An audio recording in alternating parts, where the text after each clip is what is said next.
আসসালামু আলাইকুম, কি অবস্থা সবার? আজকে আসছি এসির কাজ করার জন্য। সাব্বাকেও কিন্তু এসির কাজ করতেছি, কারণ হচ্ছে যে শরীরের ভিতরে সব কাজই করা লাগে। আজকে সাব্বাকের কোনো কাজ নাই, কারেন্টেরও কোনো কাজ নাই। আজকে সবাই আসছি শুধু এসি ঠিক করার জন্য। দেখেন, কারণ দোতলার এসি নিচের তলার ভিতরে যেটা আছে এটার উপরে পড়ে গেছে।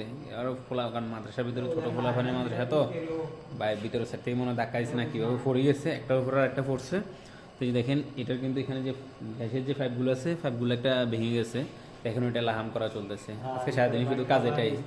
এই দেখেন কারবাই, দেখছেন কারবাই আজকে এসির কাজ করতেছে।